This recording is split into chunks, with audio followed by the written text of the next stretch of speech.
three things, namely, what did Farage say at school in Dulwich when he was a late teenager? What does he admit to saying? What does he deny having said? And does it make any difference to how people see the reform leader now? Here's Emily Maitlis and Lewis Goodall at the newsagents talking to Michael Crick, a journalist who several years ago uncovered accounts of Nigel Farage being racist at his school. The interesting questions being raised are, even though these revelations have been in the public domain since Farage was an MEP, how is he reacting now to them resurfacing? Would the voting public forgive him if he admitted that he'd made a mistake? Or do they even care, perhaps even supporting his earlier racism? Let's begin with a clip of Michael Crick confronting Farage all those years ago. Would you like to see the letter? I've seen it before. Have you? Well, not for 30 years. Yes, of course, I said some ridiculous things that upset Racist them. things? Not necessarily racist things. Not but necessarily racist? Well, it depends how you define it. You see, I mean, you've got to remember that ever since 1968, up until the last couple of years, we've not been able in this country intelligently to discuss immigration, to discuss integration. It's all been a buried subject, and that's happened through academia, it's happened through politics and the media. But, I mean, that letter, for instance, it cites an example of you taunting someone in class and having to be excluded. I was excluded. By implication on racial grounds. I was excluded from class dozens of times over the years for all for sorts racist of comments? reasons. No.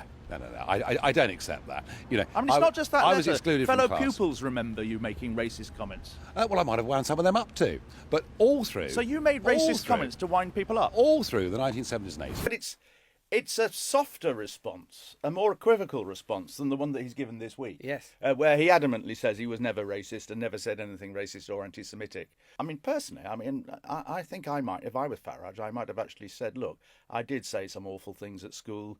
You do terrible things as a schoolboy, and I deeply apologise if I offended people, and I'm sorry about that, but that's not what I am today. A lot of the public would probably accept that. Yeah.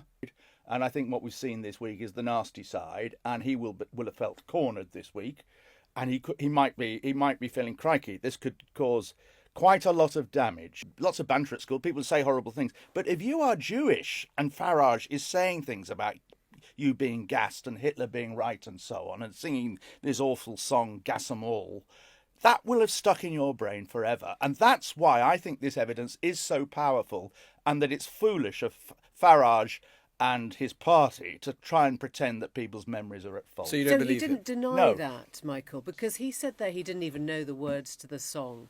There is no question in your mind that he did say those things, and he did repeat those lyrics, and he did taunt. I mean, there is no doubt. And if he was sort of fine to engage with it, the premise, you in 2013, and he's slamming the door shut on these accusations now, is that because are there a lot of people in the country, I guess I'm asking, who simply don't really care if he is racist or if he is anti-Semitic? I mean, they don't still care vote about for his him. school days, anyway. Well, I think it's more than that. Would Well, would people actually not vote for him if they thought he was racist? I'm not sure that's true. Well, there would be some people who wouldn't vote for him, and I think it would cause him some problems. But I think you don't think it's right. built into the brand No, that walks like a duck, talks like a duck. You There are don't some have people to who call think it out. he's not racist enough. I mean, there are plenty of people right. who would say that he's not So he is sufficiently what he right-wing. is, in which case, that's my question. Why does he have to